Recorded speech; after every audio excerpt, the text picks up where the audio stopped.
All right, I thought I'd record a an oil change on my 2019 R1250 GS, and it's a pretty straightforward process. But for those of you who may not have done this before, it might be a little intimidating. So I just wanted to kind of do a quick DIY.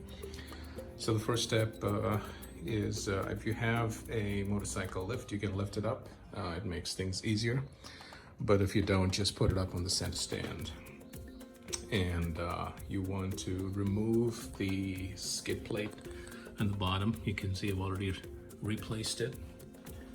And this is what the skid plate on the bottom looks like. There are 2 bolts, and then another 2 bolts here, and then 1 bolt here. So basically 5 bolts, and they're all the exact same size, so it doesn't matter in which order you get them back in.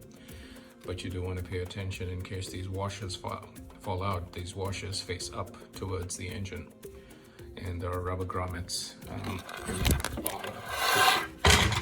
Oops, almost dropped that. Okay, so that's the first step. And then there is a special tool here on the right hand side of the bike, and that's the where you fill the oil. You want to make sure you have the special tool, which everybody has. I'm going to show you in a minute. But if you don't have this and you drain the oil, well, you're not going to be able to open this and fill the oil, so that would be a bad move. So you do need to make sure that you have this special tool. So let's figure out where it is. Need for the oil change. This is the special tool that's actually in your passenger seat in the back. I'll show you how this comes off. This is the oil filler cap removal tool, and oil filter wrench, a 10 millimeter socket that is going to be used to remove the drain bolt, and then a 25 millimeter or Torx, T25 Torx in a piece of rag. So that should do it. All right, so to access the special tool, you are on the right hand side of the bike. You need your key. Pop it open like so, and take off the back seat. All right, once you pop the back seat out, you'll see on the bottom side there are some tools. You're going to need the tool in the center, and that's this one right here. So pop that out.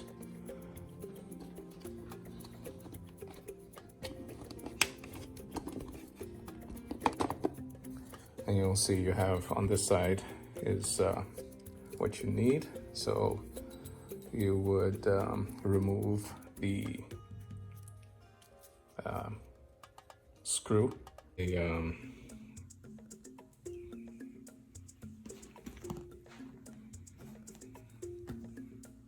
3 millimeter hex tool that I'm just gonna stick in to this hole over here for leverage. All right, and then I'm going to use that to pop this open, and it comes, there you go.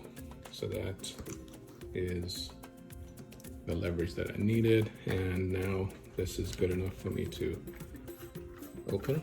So I'm just gonna leave it somewhat tight because I need to start the engine and warm the oil up for it to properly drain.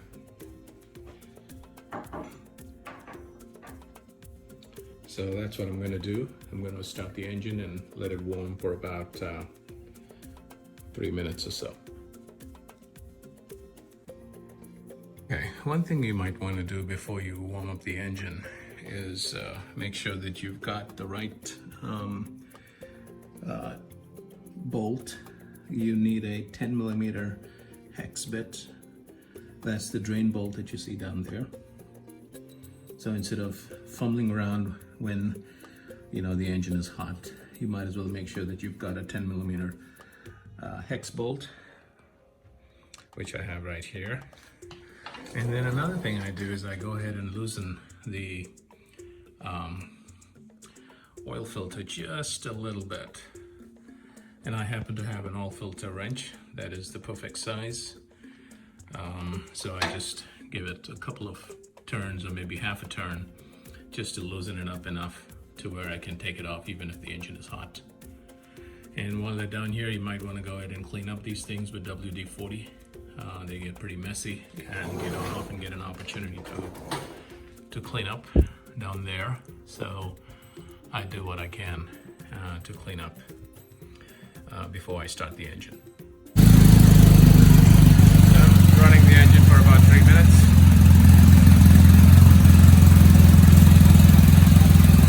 It's a WD-40, burning off a little bit.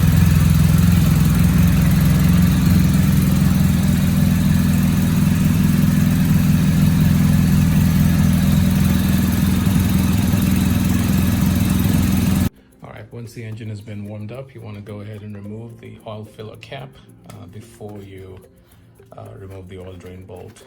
So let's go ahead and do that. And there we go. I'm gonna clean this up.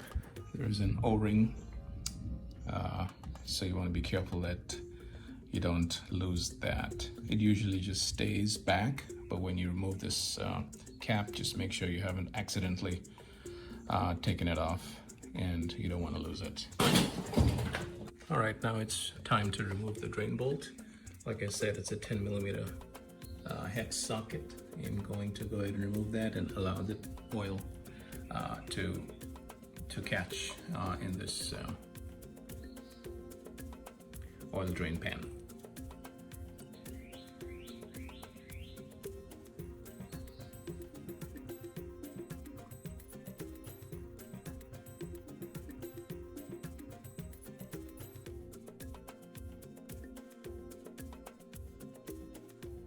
And so here's the oil coming out of the oil filter, kind of draining right down into the catch pan. I'm gonna let it drain a little bit to avoid any gushing before I completely remove the oil filter. Next step is to install the oil filter, and this is the one that I have. And then we'll put on the drain bolt with a new crush washer. Unfortunately, I don't have a new crush washer, so I'm just going to go ahead and use the old one. The oil filter has an O-ring, a rubber O-ring, and it's a good idea to take some fresh oil and just put it around it to keep it from slipping and to help it get a good seal.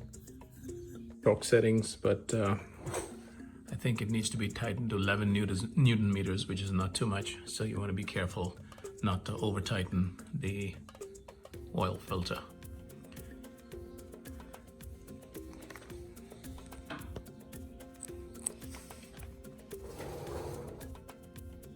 Next step is to go ahead and put back in the oil drain bolt. So I'm going to hand thread it to make sure it doesn't get cross-threaded anywhere.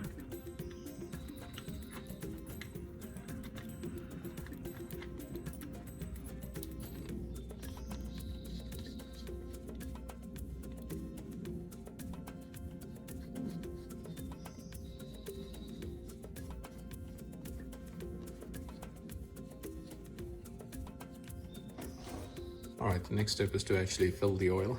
I've got about 4 liters of BMW full synthetic SAE 5W40, and you need a funnel.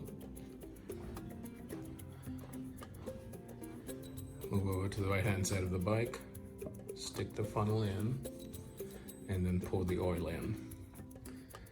I usually put in about 3 to 3¼ liters and then run the engine to see where we are. So that's what we'll do.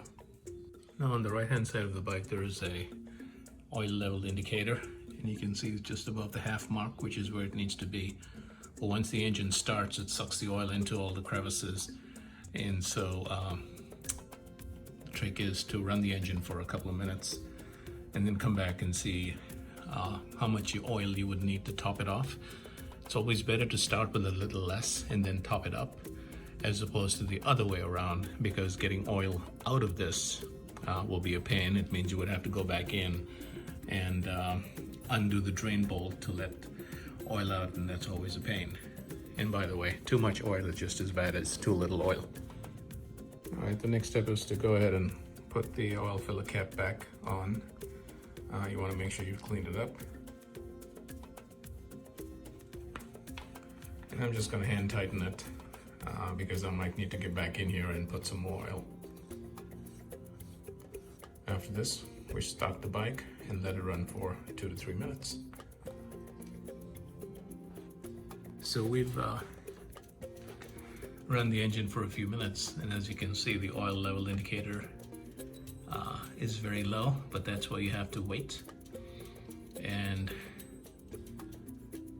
see where it settles. You can see that it's slowly moving up. You want it to be somewhere in the middle.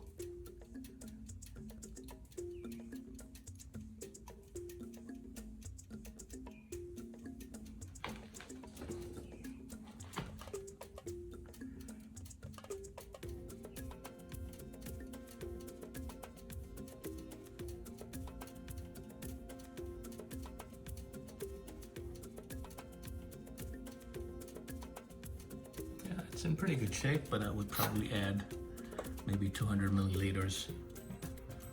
And that's again the reason I didn't overfill in the first place. It's easier to add some oil than to take it out.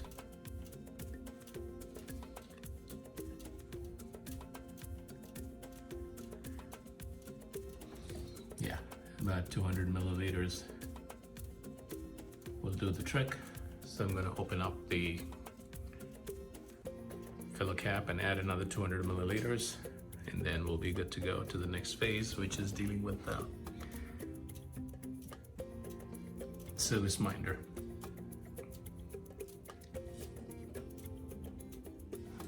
And how much there's left over here, I'd say I used almost exactly 3.4 liters. So that should be good information for the next oil change. 3.4 liters is perfect.